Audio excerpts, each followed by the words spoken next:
नमस्कार मेरे प्यारे दोस्तों, स्वागत है आप सभी का हमारे इस नए वीडियो में जिस पे हम निबंध पे चर्चा करेंगे कि सीजीपीएससी मेंस के पेपर 2 में जो निबंध आता है 200 नंबर का, उसमें ज़्यादा से ज़्यादा नंबर कैसे लाएं, उसकी तैयारी कैसे करें और किसी भी टॉपिक पे हम निबंध कैसे लिख पाए। देखिए, निबंध का महत्व इतना है कि 200 में किसी का 150 आता है, किसी का 100 आता है। और ये पेपर ऐसा है कि कम तैयारी में आप आसानी से अच्छे नंबर ला सकते हो। तो ये मानिए कि जितने नंबर का पूरा छत्तीसगढ़ का इतिहास, भारत का इतिहास, संविधान, लोक प्रशासन है, उतने नंबर का निबंध है। तो आप उसको उतना नहीं भी पढ़ के ना, थोड़ा पढ़ के भी अच्छे नंबर ला सकते हो निबंध के पेपर में। ये एक ऐसा वीडियो होगा जिसको आप अगर अंत तक देखेंगे तो आप किसी भी टॉपिक पे निबंध भी लिख पाएंगे, किसी भी टॉपिक को अप्रोच कैसे करना है वो भी सीख पाएंगे, और किन डायमेंशंस पे हम सोच सकते हैं उस पे भी हम थोड़ी सी चर्चा करेंगे। तो आइए शुरू करते हैं। किसी भी चीज़ को प्रारंभ करने से पहले आपके पास दो चीज़ें होना चाहिए। पहला होना चाहिए उसका सिलेबस और दूसरा होना चाहिए प्रीवियस ईयर क्वेश्चन। ये छत्तीसगढ़ पीएससी या किसी भी एग्ज़ाम का मूल मंत्र है। तो पहले हम लोग सिलेबस देखते हैं, आखिरी में मैं सवाल दिखाऊंगा कि कौन कौन से सवाल आ चुके हैं। देखिए, 200 नंबर का होता है, 3 घंटे में लिखना रहता है, दो भाग में आता है।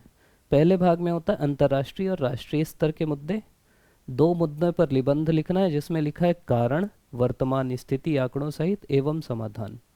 अब सीधी सीधी बात है, अगर आपसे कोई मुद्दा पूछा तो आपको इन पे फोकस करना है, कारण पे, वर्तमान स्थिति पे और समाधान पे। जनरली कई सवाल ऐसे आते हैं जिनमें आप ऐसा नहीं लिख सकते। से आईपीएल पे निबंध पूछे थे इन लोग, और उसमें कारण समाधान थोड़ी लिखोगे यार। तो अगर ऐसे कोई मुद्दे, कोई समस्या आती, मान लो गरीबी आती है, तो इस पे फोकस मेन करना है। फिर छत्तीसगढ़ स्तर के मुद्दे हैं, इसमें भी कारण, वर्तमान स्थिति आंकड़ों सहित एवं समाधान। इससे आपको एक चीज़ और समझ में ये आती है कि यार आंकड़े लिखना है।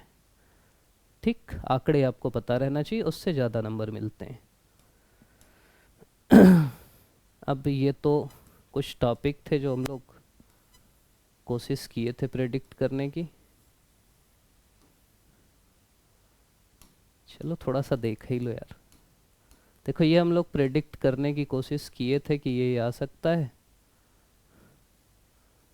तो ये तो आ गया था। भारत अमेरिका ना आ गया था, भारत पर्यावरण भी आ गया था। इस बार के टॉपिक बताता हूँ। ये वीडियो ना पहले था, अब इस चैनल में नहीं है करके मैं फिर से बना रहा हूँ। मैं आपको इस बार के टॉपिक बताता हूँ। ये मैं प्लान नहीं किया था, दिखा ही गया तो मैं बोला। देखो, इस बार आया था अमेरिकी टैरिफ, वैश्विक उष्मीकरण, सांस्कृतिक प्रदूषण और आर्द्र भूमि के संरक्षण के लिए रामसर स्थल। इस बार के निबंध कठिन थे। हम लोग को ये लग रहा था समान नागरिक संहिता, भारत पाकिस्तान खूब चल रहा है, डिजिटल अरेस्ट खूब चल रहा है, लेकिन आ गया भारत अमेरिका से आ गया और पर्यावरण से आ गया। उसमें ये टॉपिक जो पीडीएफ हम लोग डाले थे उसमें था उष्मीकरण क्या होता है। छत्तीसगढ़ में देखिए ये टॉपिक हम लोग सोचे थे। एक आया छत्तीसगढ़ का बजट, गति, वो तो फंस गया। बस्तर दशहरा आया, नहीं फंसा। ठीक। फिर जैविक खेती आया, मैं इसमें शायद नहीं लिखा हूँ, लेकिन जो पीडीएफ डाला था उसमें मैं डाला था। जैविक खेती इसलिए डाला था कि छत्तीसगढ़ के ना इकोनॉमिक सर्वे में मेरे को बार बार जैविक खेती दिखा, तो मेरे को लगा यार आ सकता है ये। पीडीएफ में था जैविक खेती। फिर है खनिज संसाधनों से परिपूर्ण छत्तीसगढ़ में अक्षय ऊर्जा की संभावनाएं, ये पीडीएफ में था हम लोग के। रिन्यूएबल एनर्जी वाला जो एक पीडीएफ हम लोग डाले थे वो भी लगा था कि आ सकता है। ज़्यादा ये सब लग रहा था। बस्तर तो मेरे को लग रहा था कि बस्तर से कुछ आएगा, लेकिन ओलंपिक लग रहा था ज़्यादा, बस्तर ओलंपिक, वो आ गया। तो इस बार के टॉपिक तो आप समझ गए होंगे। इस बार एक टॉपिक आया था अमेरिकी टैरिफ, वो इसलिए आया था क्योंकि भारत अमेरिका, अमेरिका चीन में ट्रेड वार चल रहा था, वो चर्चित मुद्दा था। दूसरा था आर्द्र भूमि के संरक्षण के लिए रामसर स्थल का महत्व, ये खतरनाक टॉपिक था, ये कम लोग लिख पाएंगे, लेकिन आपको ना समझ होनी चाहिए। तीसरा आया था भारत में सांस्कृतिक प्रदूषण, इसमें बहुत लोग ब्लंडर किए। लोग ना सांस्कृतिक प्रदूषण मतलब ये समझे कि प्रदूषण जैसे जल प्रदूषण, वायु प्रदूषण, मृदा प्रदूषण, या तो वो कर दिए या तो वो संस्कृति का प्रदूषण कर दिए कि कुंभ से प्रदूषण, ये वो कर दिए। सांस्कृतिक प्रदूषण मतलब आप मतलब जो भारतीय संस्कृति है उसमें कई लोग मानते हैं कि वो थोड़ा सा चेंज हो रही, वो सांस्कृतिक प्रदूषण कहलाता है। कल्चरल पॉल्यूशन, जो आपका कल्चर है, मतलब देखो पॉल्यूशन मतलब ये समझने के लिए सबसे अच्छी चीज़ ये होती है कि जैसे सांस्कृतिक प्रदूषण है, बहुत लोग नहीं समझ पाए। प्रदूषण मतलब क्या होता है, किसी भी चीज़ में अवांछित चीज़ों का मिलना जो वांछनीय नहीं है। जैसे पानी है, पानी साफ है, अब उसमें अवांछनीय पदार्थ मिलेंगे तो प्रदूषित हो जाएगा। आपकी संस्कृति है, उसमें कोई अवांछनीय चीज़ आई तो वो कहलाएगी सांस्कृतिक प्रदूषण। और चौथा था वैश्विक उष्मीकरण पे। छत्तीसगढ़ में एक तो ज्ञान से गति वाला आया बजट का, दूसरा बस्तर दशहरा पे आया, तीसरा जैविक खेती पे आया, और चौथा खनिज संसाधनों से परिपूर्ण छत्तीसगढ़ में अच्छे ऊर्जा की संभावना है। जनरली ना अभी तक का जो ट्रेंड था, ये जो मैं आपको 10 टॉपिक दिखाया ना, 10 10 20, तो इससे ना 5 6 से आ ही जाते। इस बार थोड़ा सा पीएससी के चेकर लोग बोले यार तुम बहुत ज़्यादा प्रेडिक्ट कर लेते हो, कुछ तो हम नया करें, तो वो थोड़ा सा नया किए थे। अब मैं आपको ना समझाता हूँ। पहली चीज़ होती है, जब भी आप ऐसे लिखने जाएंगे तो आपके सामने 2 ऐसे हैं, तो आपको ना ऐसे का चयन करना पड़ेगा, 4 में से 2 चुनना है। तो आपको ये देखना है, जैसे जो सांस्कृतिक प्रदूषण लिख के आए, अगर उनको नहीं समझ में आया कि सांस्कृतिक प्रदूषण क्या होता है, तो उनको ना कोई दूसरा टॉपिक चुन लेना था जिसमें वो थोड़ा बहुत तो लिख लेते। आर्द्रभूमि पे थोड़ा बहुत तो लिख लेते यार, ये टैरिफ पे थोड़ा बहुत तो लिख लेते अगर सांस्कृतिक प्रदूषण नहीं बनता तो पहली चीज़ है, आपको चयन करना है, पहले आपको समझना है कि वो टॉपिक आपसे बनता है कि नहीं। अगर 2 टॉपिक बराबर बनते हैं तो फिर ये देखिए कि ज़्यादा से ज़्यादा मुद्दे आपसे किसके बारे में पता है। निबंध में मेन चीज होती है आपको भटकना नहीं। देखो गाय का निबंध आप बचपन से लिखते आए हो, विज्ञान के चमत्कार बचपन से लिखते आए हो कि विज्ञान ये किया, या गाय के 4 पैर होते हैं, एक पूंछ होती है, 2 सींग होते हैं, तो वो अलग चीज है, लेकिन आप गाय का ही बताते हो ना, मैं ये समझा रहा हूँ। अब मान लो आया गाय पे निबंध, आप लिखे गाय के 4 पैर होते हैं, 2 सींग होती हैं, भैंस के भी 4 पैर होते हैं, बकरी के भी 4 पैर होते हैं, तो फिर दिक्कत हो जाएगी ना आपको, फिर मजा आएगा वो चीज़। तो जो पूछा वही लिखना है। मान लीजिए आपसे पूछा सांस्कृतिक प्रदूषण, तो आप बोले सांस्कृतिक प्रदूषण ये है लेकिन जल प्रदूषण भी है, सामने वाला गुस्साएगा नहीं, तो वो दिक्कत होती है। तो आपको जो टॉपिक पूछा है ना उसी पे लिखना है, भटकना नहीं, क्योंकि बहुत ज़्यादा उसमें स्कोप नहीं रहता। अगली चीज़ है कि व्यू ना प्रोग्रेसिव होने चाहिए और बैलेंस होने चाहिए, एक तरफा नहीं होने चाहिए। जैसे मान लो भारत अमेरिका संबंध आया, आप बोलोगे कि यार अमेरिका ना फालतू देश है, उससे संबंध ही खराब ख़त्म कर दो, अमेरिका को अलग थलग कर दो, व्यापार ही मत करो, कुछ भी करते रहता है, ट्रम्प पगला जाता है, तो वो ऐसा निबंध नहीं लिखा जाता। बैलेंस कि यार जहाँ गलत है वहाँ उसको गलत बोलो, जहाँ सही है सही बोलो। और प्रोग्रेसिव कि आगे हम क्या कर सकते हैं, आगे की राय, क्योंकि आप एक सिविल सर्वेंट बनने वाले हो, ठीक, उसके हिसाब से आपको लिखना है। और दूसरी चीज़ ये है कि हो सकता है आप अमेरिका विरोधी हो, जो चेक करने वाला है वो अमेरिकी समर्थक हो, तो फिर आप निपट जाओगे ना। तो इसलिए जो भी लिखो वो लिखो। अब निबंध में ना 3 भाग होते हैं मेन। पहला होता है इंट्रोडक्शन, जिसको पढ़ के आपका एग्जामिनर ये जानता है कि आप कैसे लिखने वाले हो। वो बोलते हैं ना first impression is last impression, तो पहला होता है इंट्रो। दूसरी होती है निबंध की बॉडी। चलो थोड़ा सा ना मैं समझाता हूँ, ये स्लाइड स्लाइड तो ठीक है, मैं आपको ये समझाता हूँ कि यार निबंध में ना नंबर कैसे आ रहा है। निबंध में देख, एक वीडियो हम लोग के वो वाले मेन चैनल में होगा, ये वाला वीडियो ना उसमें है, तो मैं बोला कि यार फिर उसी में डालने का क्या फ़ायदा, इसमें डालते हैं, थोड़ा नया चैनल है। मेन होता है इंट्रो, फिर होती है बॉडी, बॉडी मतलब शरीर, और फिर होता है कंक्लूजन, कंक्लूजन मतलब निष्कर्ष। कोई भी चेकर इंट्रो पढ़ के समझता है कि आप कैसा निबंध लिखने वाले हो, ठीक, वो पढ़ के उसको समझ में आता है कि आप समझे हो कि नहीं। अब इंट्रो में कोई लिखा कि सांस्कृतिक प्रदूषण वैसा ही है जैसा जल प्रदूषण, वायु प्रदूषण, मृदा प्रदूषण, तो समझ गया कि नहीं पता इसको, ख़त्म आप।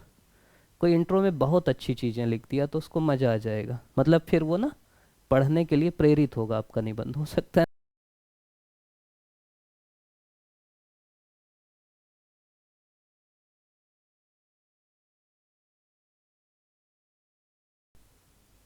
तो जो बॉडी होती है, तो नहीं इसकी सेटिंग क्या हो जाती, तो बॉडी में आपको ज़्यादा से ज़्यादा डायमेंशंस लिखने हैं। सीजीपीएससी का जो नियम है, पहले कंक्लूजन बता देता हूँ। कंक्लूजन मतलब आप निबंध को कंक्लूड करोगे, वो पढ़ के चेकर नंबर देता है कि इसको कितना नंबर देना है मेरे को। कंक्लूजन इसीलिए प्रोग्रेसिव हो, ऐसा ना हो कि अमेरिका से संबंध ख़त्म कर लेना चाहिए, अमेरिका में एटम बम गिरा देना चाहिए, ट्रंप को निपटा देना चाहिए, ऐसा नहीं लिखना है। प्रोग्रेसिव लिखना है कि भाई जो भी है वो ये है, लेकिन आगे की राह अच्छी होनी चाहिए, उसको लगे कि ये बंदा पॉजिटिव है। बॉडी में ही नंबर मिलता है आपको, मेन लिखना तो बॉडी ही है। तो बॉडी में क्या होता है, सीजीपीएससी का सीधा रूल है, कॉपी कुछ आप लोग देखे भी होगे, नहीं देखे होगे, एक वीडियो हम लोग कॉपी डिस्कस किए। बॉडी में आप जितने ज़्यादा पॉइंट लिखोगे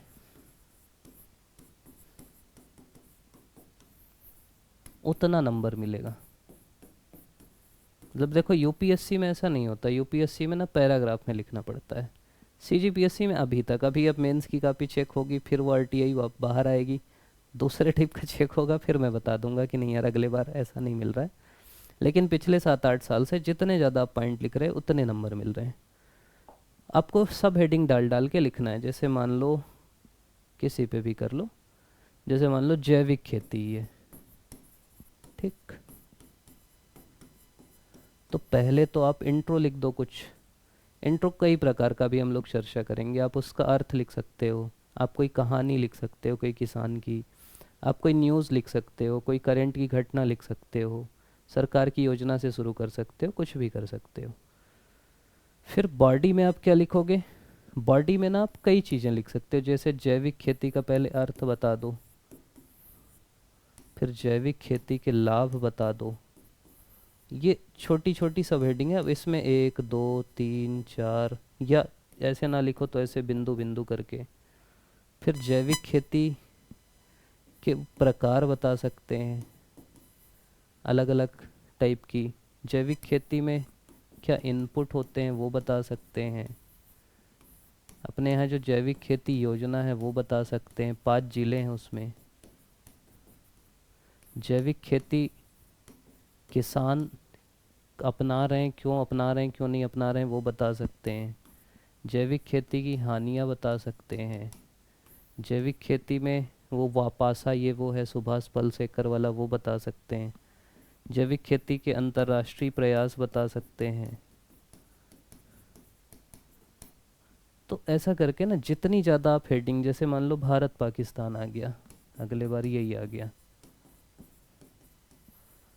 तो आप एक हेडिंग डाले इतिहास, ठीक, आप बताए कि यार भारत पाकिस्तान इतिहास ऐसा है।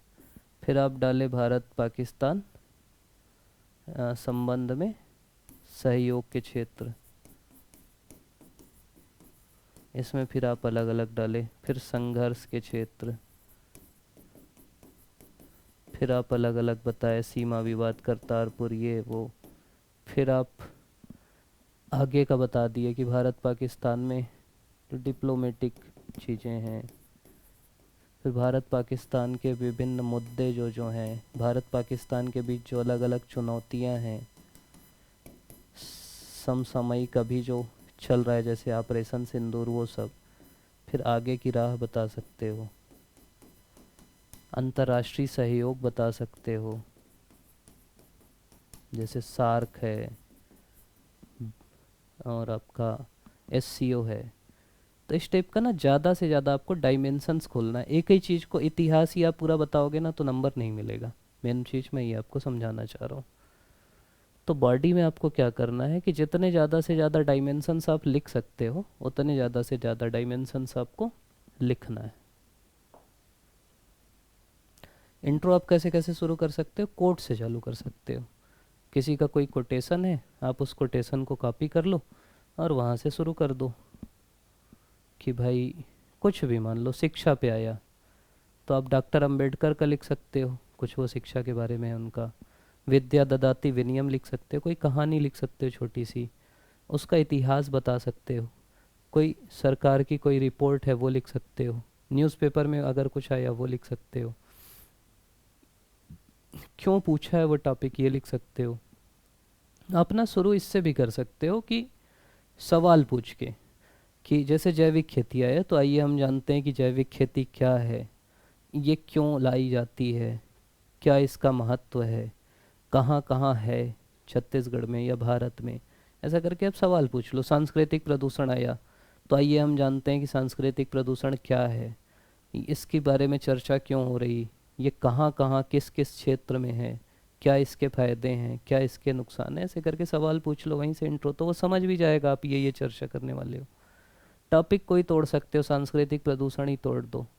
पैराडॉक्स दिखा सकते हो, जैसे मान लो कोई सवाल आया, आप लिखो कि एक तरफ तो आ, कुछ भी, एक तरफ तो लोग सोने के चम्मच में खाना खा रहे हैं और दूसरे तरफ गरीबों के पास दो वक्त का भोजन भी नहीं है।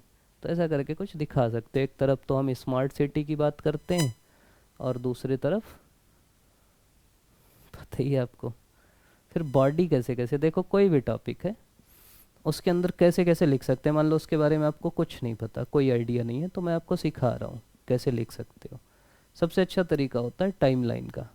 टाइमलाइन मतलब आप उसको ना अलग अलग भाग में बांट दो। जैसे भारत पाकिस्तान ही है, तो आप बताओ कि प्राचीन काल में कैसा था, मध्यकाल में कैसा संबंध था, स्वतंत्रता के समय कैसा था, स्वतंत्रता के बाद कैसा था, 50 के दशक में कैसा था, 60 में कैसा था, 70 के दशक में, 80 के दशक में, 90 के दशक में, 2000 के दशक में।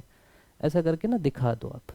बेरोजगारी है वो आप दिखा सकते हो। धार्मिक मान लो सांप्रदायिकता है, वो आप दिखा सकते हो कि प्राचीन काल में ऐसी थी, मध्यकाल में ऐसी थी, आधुनिक काल में ऐसी थी।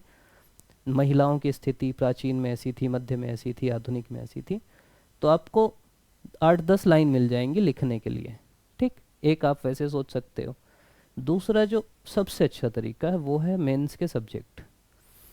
आप ना पेपर 1 से पेपर 7 तक याद कर लो क्या क्या है, क्या क्या सब्जेक्ट हैं। जैसे आपके पेपर 3 में एक इतिहास है, तो पहले उसका ऐतिहासिक परिप्रेक्ष्य लिख दो। ठीक, मतलब मैं आपको ये समझाता हूँ। जैसे इतिहास है तो ऐतिहासिक लिख दो। फिर और क्या है, पेपर 3 में संविधान है। ठीक, संवैधानिक परिप्रेक्ष्य किसी भी टॉपिक का कुछ तो होगा, वो लिख सकते हो आप। फिर लोक प्रशासन है तो प्रशासनिक कुछ होगा अगर उसका, तो वो लिख दो। फिर पेपर विज्ञान है तो वैज्ञानिक कुछ हो तो वो लिख दो। पर्यावरण है तो पर्यावरणीय कुछ उसका होगा तो वो लिख दो।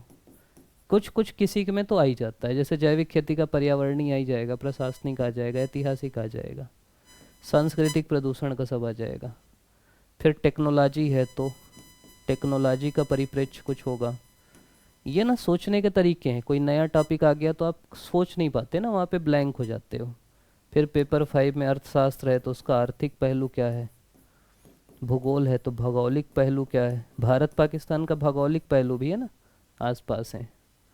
फिर इतिहास भूगोल हो गया, अर्थशास्त्र हो गया, पेपर 5 हो गया। 6 में दर्शन है तो दार्शनिक पहलू क्या है।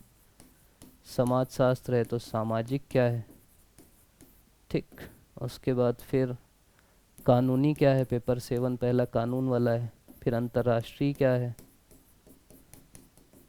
शैक्षणिक क्या है। किसी भी टॉपिक को इतने तरीके से आप सोचोगे तो बहुत सारे पॉइंट नहीं बन जाएंगे किसी भी टॉपिक को। उनमें से कुछ पॉइंट तो बन ही जाएंगे, वो आप लिख दो।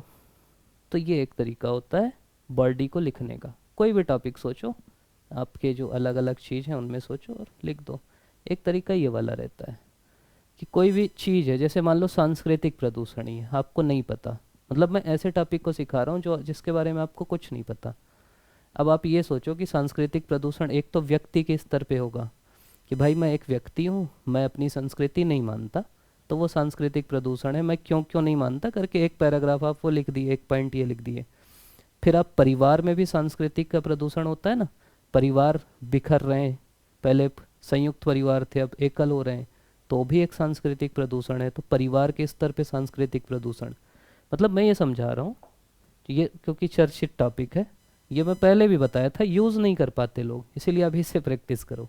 आप पहले लिखो व्यक्ति के स्तर पे सांस्कृतिक प्रदूषण, फिर लिखो परिवार के स्तर पे सांस्कृतिक प्रदूषण, उससे ऊपर क्या होता है समाज के स्तर पे सांस्कृतिक प्रदूषण, फिर हमारे भारत राष्ट्र के ऊपर स्तर पे सांस्कृतिक प्रदूषण, कोई और टॉपिक है तो अंतर्राष्ट्रीय स्तर पे सांस्कृतिक प्रदूषण तो नहीं हो गया। मतलब किसी भी टॉपिक पे आप ऐसा सोच सकते हो, महिलाओं की स्थिति व्यक्तिगत स्तर पे, परिवार के स्तर पे, समाज के स्तर पे, देश के स्तर पे, दुनिया के स्तर पे। तो ऐसे करके आप किसी भी टॉपिक को खोल सकते हो, मैं ये समझा रहा हूँ। एक और तरीका होता है ये वाला सवाल पूछने वाला कि वो क्या है, क्यों है, कैसे है, कहाँ है, कब है। ऐसे आप सवाल पूछोगे ना तो आपको उसके उत्तर मिलने लगेंगे और आप अलग अलग तरीके से सोचने लगोगे। थोड़ा सा क्रिटिसिज्म बॉडी में करना है, एग्जाम्पल यूज़ कर सकते हो, डेटा यूज़ कर सकते हो। मान लो कोई करंट का मुद्दा है तो आप ये सब भी दे सकते हो कि उस मुद्दे में संभावनाएं क्या हैं, सफलता क्या है, चुनौतियां क्या हैं, ये सब हेडिंग भी आप डाल सकते हो। अगर आप पैराग्राफ में लिख रहे हैं, पीएससी में नहीं लिखना है पैराग्राफ, लेकिन अगर लिख भी रहे तो दो में आपस में कनेक्शन होना चाहिए। अगर जो पैराग्राफ में लिखते हैं वो, या जो यूपीएससी वाले हैं वो, उनके लिए कंक्लूज़न पढ़ के ये आपको नंबर देगा। तो कंक्लूज़न में आपको एक तो सार बता दीजिए कि ये है। दूसरा ना, आप क्योंकि सिविल सर्वेंट बनने वाले हो तो आपको समाधान बताना है किसी भी समस्या का। समाधान दो टाइप के होते हैं, एक होता है शॉर्ट टर्म, एक होता है लॉन्ग टर्म। दोनों बता दो कि शॉर्ट टर्म में ये समाधान हो सकते हैं, लॉन्ग टर्म में ये कर सकते हैं। जैसे कोई भी इसी बार का, ऐसे कुछ इस बार का अपन बताएंगे तो आप शायद ज़्यादा रिलेट कर पाओगे। जैसे सांस्कृतिक प्रदूषण ही है, उसका कोई शॉर्ट टर्म समाधान होगा कि हम अपनी संस्कृति का संरक्षण करें या अपनी संस्कृति को अपनाएं। एक लॉन्ग टर्म होगा कि भाई लंबे समय तक क्या है कि अपने बच्चों को सिखाएं, परिवार में सिखाएं, धर्म को माने, वो लॉन्ग टर्म सॉल्यूशन है। ठीक, जैविक खेती अपनाने के लिए शॉर्ट टर्म कुछ होगा, एक लॉन्ग टर्म होगा। तो एक वो समाधान करना है। ठीक, आपका व्यू बैलेंस होना चाहिए, एक तरफा नहीं होना चाहिए। ये नहीं बोलना चाहिए कि जो बाहरी चीज़ें हैं वो सब ख़त्म कर दो। आप इसमें ना कोट दे सकते हो, जैसे इसीलिए मैं बोला थोड़ा बहुत पढ़ा लिखा करो।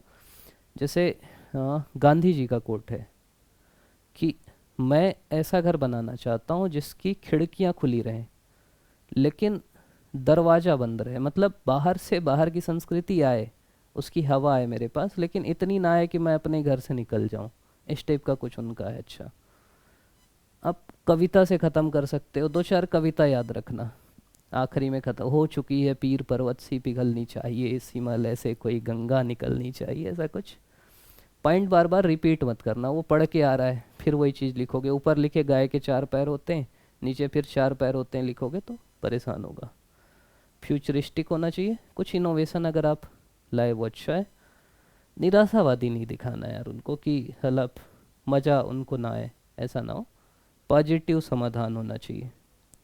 ठीक, फिर है ये 3 टाइप के भी समाधान होते हैं ये आपके मेंस आंसर राइटिंग में। एक होता है इंफ्रास्ट्रक्चर, कोई भी चीज़ है। जैसे मान लो आपसे पूछा स्वच्छ भारत के बारे में, तो एक तो होता है कि आधारभूत संरचना हो, कि भाई जैसे टॉयलेट हो वो संरचना है ना, या आवास के बारे में हो तो पहली चीज़ है इंफ्रास्ट्रक्चर हो, सड़क हो। इंफ्रास्ट्रक्चर यही चीज़ कहलाती, सड़क हो, घर हो, ये सब हो, पहली चीज़ हो। दूसरा है इम्प्लीमेंटेशन हो, कि जो भी जैसे शिक्षा के बारे में है तो पहली चीज़ स्कूल हो। मतलब इससे आप ज़्यादा अच्छे से समझोगे कि मान लो आपसे शिक्षा के बारे में हुआ तो आप पहले बोलोगे कि इंफ्रास्ट्रक्चर हो, स्कूल हो बाकायदा, उसकी बिल्डिंग हो, वहाँ टॉयलेट हो, बाकी चीज़ें हो, रैंप हो। जैसे दिव्यांगों के बारे में हो तो उनके लिए इंफ्रास्ट्रक्चर हो।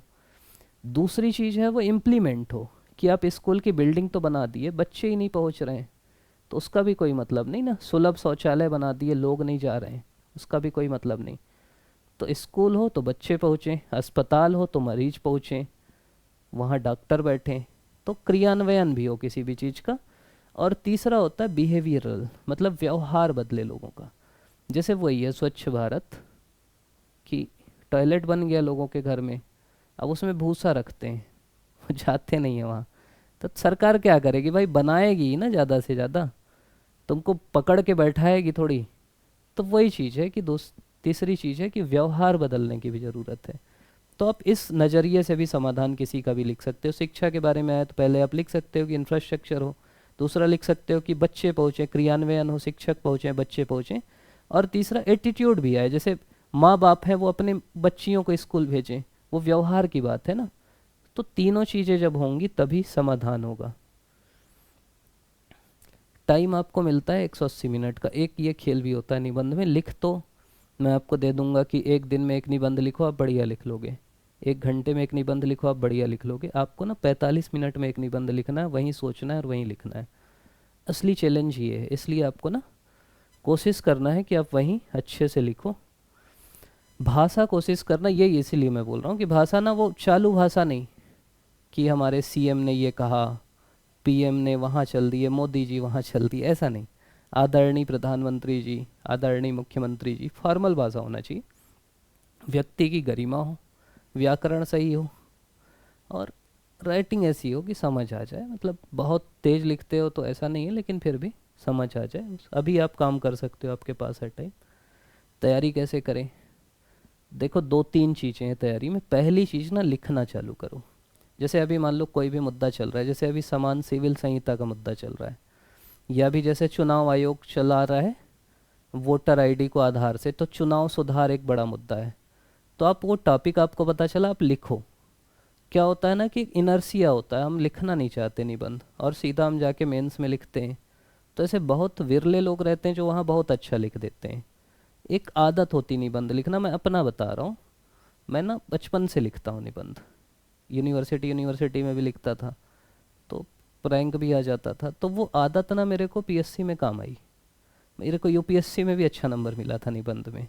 तो आदत बनाओ। जिसकी आदत नहीं है ना, जो केवल गाय का निबंध लिख के या विज्ञान के चमत्कार लिख के बैठे हैं 10वीं तक, वो एक आदत बनाओ निबंध लिखने की। कोई भी टॉपिक मिलता है ना, आप लिखो।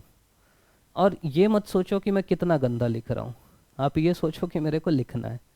अगर आप लोग बोलोगे ना, तो एक हम लोग चालू करते हैं कि हर संडे एक टॉपिक देते हैं निबंध का, आप उसको लिखो और फिर उसको हम लोग एक क्या लिख सकते हैं उसके बारे में चर्चा करेंगे, जो भी चर्चित टॉपिक है।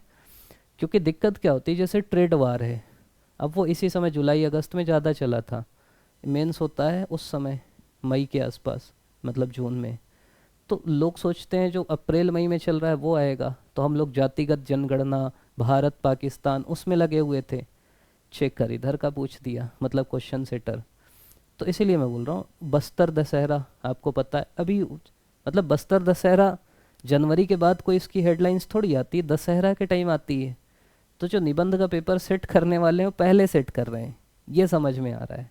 वो उस समय सेट नहीं कर रहे हैं। अगर उस समय करते तो जो टॉपिक हम लोग लिखे ना वही आ जाते। तो आपको ना अभी से तैयारी करना है, मैं आपको ये समझा रहा हूँ। और कोई बहुत ज़्यादा तैयारी नहीं रहती, और इसकी मेंस में भी फ़ायदा ही मिलता है। तो आपको क्या करना है, पहली चीज़, आपको जो भी मुद्दे लगते हैं कि निबंध में पूछे जा सकते हैं, जो बार बार चर्चा में है छत्तीसगढ़ में, अभी जैसे शराब घोटाला चला, तो शराबबंदी एक अच्छा मुद्दा है, उस पर पूछा जा सकता है। नक्सलवाद छत्तीसगढ़ का एवरग्रीन मुद्दा है, उस पर पूछा जा सकता है। अब जैसे फिर से अभी बस्तर ओलंपिक या कुछ चालू होगा, उस पर पूछा जा सकता है। अभी जैसे उस पर प्रमोट किया जा रहा है छत्तीसगढ़ के कल्चर को, उस पर पूछा जा सकता है। हरेली अभी मनाया जाएगा, हरेली पे निबंध आ सकता है पूरा। तो आपको देखना है और साथ साथ तैयारी करते जाना है, ठीक। ये नहीं सोचना है कि हम अच्छे से जब तैयार हो जाएगा तब लिखेंगे, जैसा बनता है वैसा लिखो। धीरे धीरे सब ठीक हो जाता है। एक कंटिन्यूअस प्रोसेस है। आप आज जो निबंध लिखोगे, आज से 10 महीने बाद उससे बहुत अच्छा लिखोगे। आप खुद भरोसा नहीं लिख करोगे कि मैं यही निबंध लिखा था, तो आपको कंटिन्यूअस उसको करते जाना है। एक और काम करना कि दूसरे के ऐसे पढ़ने की आदत डालो। जैसे टॉपर्स कैसे हैं बहुत सारे, आप ना पढ़ो कि वो कैसे लिख रहे हैं, उससे आपको एक आइडिया आएगा कि अच्छा हाँ यार, ये इतना अच्छा लिखें तो हम भी ऐसा लिखते हैं। तो दूसरे के से पढ़ोगे ना तो एक आइडिया आएगा, उसकी चीज़ों जो अच्छी चीज़ें, उनके कोट मिल गए, सीधा उसको अपने कॉपी में लिख लो। ये पीएससी ना वो गधों का गेम नहीं है। गधों का मतलब, सॉरी खराब शब्द है, मतलब उनका गेम नहीं है जो मेहनत करते हैं, कि खूब मेहनत कर रहे हैं। ये ना स्मार्ट स्टडी जो करते हैं ना, उनका निकलता है।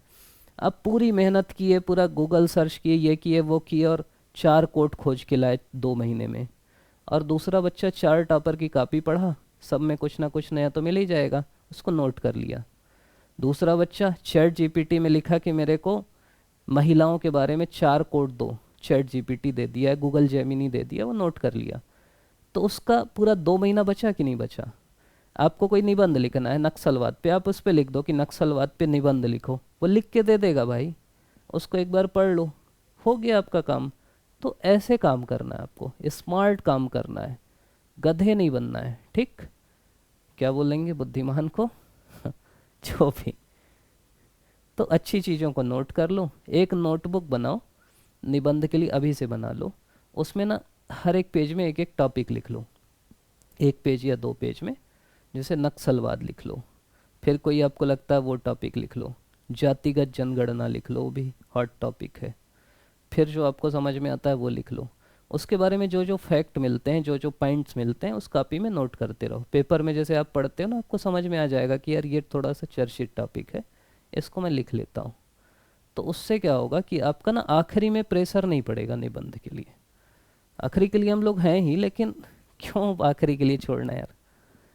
तो इस बार जो आया वो तो मैं आपको बता ही दिया, इससे पहले क्या आया था वो देख लो। राष्ट्रीय शिक्षा नीति 2000, इस बार ना थोड़ा सा प्रेडिक्टेड टॉपिक आया था, इस बार तो हम लोग पूरा प्रेडिक्ट कर दिए थे। मतलब ये वाले पेपर में तो मेरे को याद है हम लोग कुछ 8 या 9 निबंध उस बार निकाले थे, उससे 4 या 5 आ गए थे। इस बार अब वही मन था मेरा 8-10 का ही, लेकिन फिर बच्चों का आया कि भैया पूरा दे दो, इसके बारे में भी दो, उसके बारे में भी दो। तो जब ज़्यादा आ जाता है ना तो फिर दिक्कत हो जाती है। एक राष्ट्रीय शिक्षा नीति आया था, जलवायु परिवर्तन आया था, दैनिक जीवन में योग की उपयोगिता, जैसे योग अभी होता है 21 जून में, तो अभी चेकर बनाया होगा, योग लिख दिया होगा, एक राष्ट्र एक चुनाव। इसमें आया था विकसित भारत विकसित छत्तीसगढ़, प्राकृतिक संसाधन और औद्योगिक, मतलब छत्तीसगढ़ का ना प्राकृतिक संसाधन औद्योगिक विकास, इनसे एक निबंध आ ही रहा है। फिर पर्यटन और लोक साहित्य और कलाओं की विशेषता छत्तीसगढ़ के। उससे पिछले साल आया था G20, खूब चर्चा में था। IPL तो इसी आ गया था, ठीक, जो देखने वाले हैं। फिर 5G और AI, आर्टिफिशियल इंटेलिजेंस। इसमें ध्यान ये रखना कि अगर प्रभाव पूछा है ना तो मेन फोकस प्रभाव पे करना है, बाकी चीज़ें भी लिखना है लेकिन फोकस प्रभाव पे करना है। इसमें आया था छत्तीसगढ़िया ओलंपिक, राम वन पथ गमन योजना, हरेली तिहार, अच्छा हरेली आ चुका है, संस्कृति के विस्तार में आदिवासी नृत्य महोत्सव का योगदान। तो इसमें वही छत्तीसगढ़ में एक तो योजना आती है, जो भी छत्तीसगढ़ सरकार की महत्वपूर्ण योजना है वो आती है, और छत्तीसगढ़ की जो भी संस्कृति कल्चर है उद्योग है ये ज़्यादा आते हैं।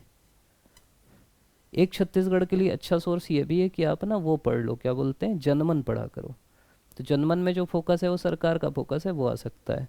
फिर EVM आ गया, EVM। फिर लोकतंत्र के चौथे स्तंभ में इलेक्ट्रॉनिक मीडिया, रूस यूक्रेन युद्ध और क्रिप्टो करेंसी।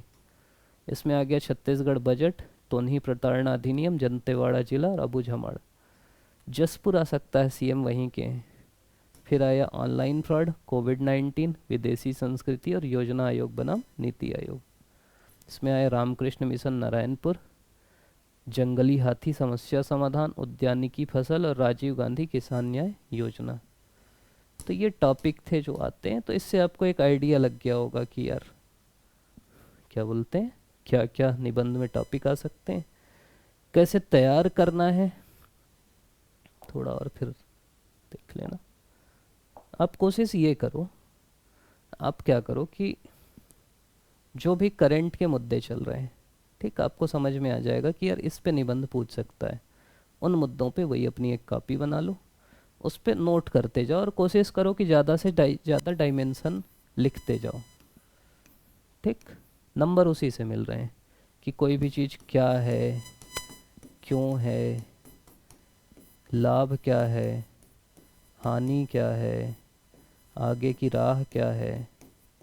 ऐसे करके ना पहले से रेडीमेड पॉइंट बना के रखो। ये आपको दोनों जगह काम आएगा, ये आपको काम आएगा बाकी पेपरों में भी, क्योंकि अब पेपर थोड़ा सा करंट ओरिएंटेड हो रहा है, और निबंध में भी। निबंध छत्तीसगढ़ का निबंध और कुछ नहीं, 50 नंबर का लॉन्ग आंसर है। तो बस वैसे ही पढ़ना है, जैसे आंसर में अपन ज़्यादा से ज़्यादा डायमेंशन लिखते हैं ना, पैराग्राफ में मत फंसना, बड़े ज़्यादा से ज़्यादा डायमेंशंस को कवर करना है।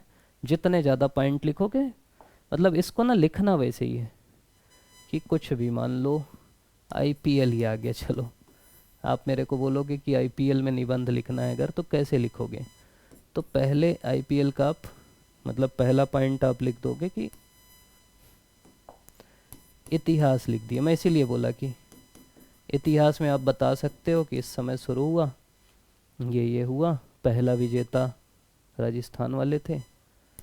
फिर आईपीएल में आप टीम लिख सकते हो कि इतनी टीम होती हैं, ऐसा ऐसा होता है, ये वो।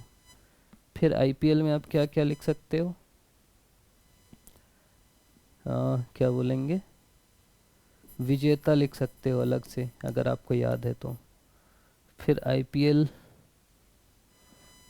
के वेन्यू लिख सकते हो, कहाँ होता है, जैसे एक बार दक्षिण अफ्रीका में हुआ था, भारत में कहाँ कहाँ पे होता है, नक्शा बना सकते हो ऐसे करके कि यहाँ की टीम, यहाँ की टीम, यहाँ की टीम, यहाँ की टीम, ऐसा करके कुछ कर सकते हो। फिर आईपीएल के खिलाड़ी लिख सकते हो, महत्वपूर्ण खिलाड़ी। आईपीएल में नीलामी प्रक्रिया का लिख सकते हो, पहले नीलामी होती ना खिलाड़ियों की। फिर क्या होता है, आईपीएल के नियम लिख सकते हो, जैसे इम्पैक्ट प्लेयर का रूल होता है। आईपीएल के लाभ लिख सकते हो, इसमें तो कई लाभ लिख सकते हो। स्थानीय जो छोटे खिलाड़ी हैं, मतलब छोटे मतलब जो नए खिलाड़ी हैं, उनको मौका मिलता है, नई नई प्रतिभाएं आती हैं, क्षेत्र में इधर उधर जाता है। हानि लिख सकते हो, वही सब कि खेल का व्यवसायीकरण हो गया, ये हो गया। फिर आईपीएल बनाम क्या बोलेंगे, नेशनल टीम लिख सकते हो कि खिलाड़ी बोलते हैं ना बुमराह आईपीएल में पूरा खेलता है, टेस्ट मैच में जाके रेस्ट लेता है, तो वो कई आरोप हैं। मतलब बुमराह के लिए पूरा सम्मान है, मेन बॉलर है अपना, लेकिन भाई फेसबुक में ये सब चलते रहता है। मतलब आपको ये बोलना है कि यार आईपीएल के कारण हो सकता है राष्ट्रीय प्रतिबद्धताएं हैं वो पीछे हो जाती हैं कभी कभी। क्रिकेट बनाम अन्य खेल लिख सकते हो, कबड्डी कबड्डी को महत्व नहीं मिलता, तो इस टाइप का ना। फिर आगे की राह लिख सकते हो कि आईपीएल में आगे और क्या कर सकते हैं, जो एरिया इंक्लूड नहीं है, उत्तर पूर्व इंक्लूड नहीं है, उसको जोड़ सकते हैं, इंफ्रास्ट्रक्चर कर सकते हैं, और जो भी। तो पॉइंट जितने ज़्यादा लिखोगे, मैं ये समझा रहा हूँ कि जितने ज़्यादा पॉइंट लिखोगे ना, उतने ज़्यादा आपको नंबर मिलेगा। जितनी ज़्यादा ऐसे सब हेडिंग लिखो, ऐसे लाभ, इसको ऐसे कर दो, 1 2 3 4 ऐसे करके लिखो, उसी में नंबर मिलेगा। आप पैराग्राफ में लिखोगे ना तो नहीं मिलेगा। उस हिसाब से तैयारी करो, बढ़िया से तैयारी करो। कोशिश करते हैं हम लोग, कमेंट में बताइएगा अगर ये वाला आपको ठीक लगता है विचार, तो हम लोग संडे के संडे टॉपिक डालते जाएंगे, उस पर आप लोग कोशिश करना लिखने की, और हम लोग फिर मॉडल आंसर बना के देंगे। क्या लिख सकते हैं, चैट जीपीटी का यूज़ करो, गूगल जेमिनी का यूज़ करो। गूगल जेमिनी मतलब सीधा गूगल में टाइप कर दो right an essay on IPL, वो कई पॉइंट बता देगा, तो उनमें लिखो। तो बुद्धि ज़्यादा लगाने से अच्छा न्यूज़पेपर पढ़ो, इससे आपको ये पता चलेगा कि क्या हो रहा है। कुछ चैनल हैं जैसे राज्यसभा टीवी है, या जैसे एडिटोरियल होता है किसी चीज़ का, जिसमें ना अच्छी चर्चा होती है। अभी डीडी न्यूज़ में भी अच्छी चर्चा होने लगी है, थोड़ा सा डीडी न्यूज़ अपने को अच्छा किया है। तो जहाँ मतलब वो वाला नहीं, हो हल्ला वाला नहीं कि यार मार दूंगा पीट दूंगा वाला नहीं, जो फैक्ट पे बात करते हैं, तो उस पे कोई मुद्दा सुन सकते हो आप। जो प्रेम से अलग अलग एक एक करके बोलते हैं ना, वो वाली चर्चाएं बहस सुनोगे तो फ़ायदा होता है। तो ये सब करोगे, एक कॉपी बना लो और बढ़िया से तैयारी करो, तो आपको निबंध में ना आखिरी में दिक्कत नहीं आएगी। आखिरी में लोग ना प्रेशर में आ जाते हैं, और इस बार मैं इसलिए बोल रहा हूँ कि अब ना थोड़ा सा वो पैटर्न बदला है। अभी तक मैं खुद बोलता था कि यार आखिरी में 8 10 निबंध बता देंगे, उनमें से 5 6 आ ही जाएंगे, उसी को पढ़ लेना हो जाएगा। अब थोड़ा सा इस बार जैसा पैटर्न बदला, आधे बच्चे परेशान हैं, तो इसलिए मैं बोल रहा हूँ कि इसकी तैयारी साथ साथ करते जाओ, एक समझ भी बनेगी, अच्छे से करोगे भी, ब्लंडर मत करना। अभी ना 2 3 बच्चों का मैसेज आया मेरे पास। निबंध में क्या होता है, कॉपी में पहला निबंध रहता है, 4 लिखे रहते हैं, उसमें से आपको एक लिखना रहता है। तो पहला निबंध, फिर दूसरा निबंध। तो 2 3 बच्चे क्या किए, पहला निबंध तो भारत का लिखे, दूसरा जब आया ना तो यहाँ छत्तीसगढ़ का लिख दिए, जबकि तीसरा और चौथा निबंध छत्तीसगढ़ का है, दूसरे में छत्तीसगढ़ लिख दिए। फिर वो वहीं नहीं रुके, उनको पता लग गया कि मैं यहाँ गलत लिख दिया हूँ या लिख दी हूँ, वो क्या की, चौथे में भारत का लिख दी। अब भाई अगर ऐसे कोई ब्लंडर भी हो जाए ना, तो दिमाग लगाना, बोलना यार छत्तीसगढ़ तो ऐसे भी गलत हो जाएगा, यहाँ आप सही जगह में निबंध नहीं लिखोगे तो ज़्यादा चांस है गलत होने का। तो ऐसा ब्लंडर नहीं करना है, पहली चीज़। दूसरी चीज़, क्योंकि दूसरा पेपर रहता है, पहले दिन ही आप ऐसा कर दिए, दिमाग में भर जाता है मैं तो गया। ऐसा हो भी गया तो सोचना ये है कि चलो यहाँ तो मैं गया, ये 50 नंबर, यहाँ तो मैं छत्तीसगढ़ का लिख दूँ ना, तो ये और ये तो मिलेगा और ये मिलेगा, 3 तो चेक होंगे। अब यहाँ अगर कोई भारत का लिख दिया तो ये भी चेक नहीं होगा, ये भी चेक नहीं होगा, बस 2 बचे। तो दिमाग भी लगाना है, मतलब ऐसी चीज़ें आएंगी आपके साथ, तो वहाँ पे ना थोड़ा सा बुद्धि से काम करना है। तो बात तो बहुत कुछ हो सकती है, लेकिन बात को यहीं विराम देते हैं। आप लोग अभी तक देख रहे हैं उसके लिए बहुत बहुत धन्यवाद।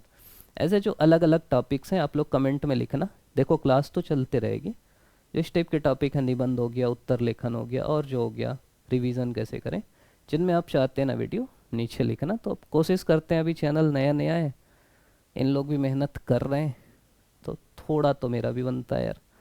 तो इसलिए शुरू में इस टाइप के वीडियो हम लोग लाते रहेंगे, और ये सब वीडियो उस चैनल में है तो वहाँ मैं इसीलिए नहीं डाल रहा हूँ, आप लोग अभी तक देख रहे हैं। हाँ, दूसरी चीज़, इस चैनल को इतना प्यार दे रहे हैं उसके लिए आप सभी का बहुत बहुत धन्यवाद, दिल से धन्यवाद। जो लाइक नहीं किए हैं, शेयर नहीं किए हैं, सब्सक्राइब नहीं किए हैं, कर लेना यार। इस चैनल में तो मैं बोलूँगा ठीक कि सब्सक्राइब कर लेना, वीडियो आते रहेंगे। आप सभी का बहुत बहुत धन्यवाद।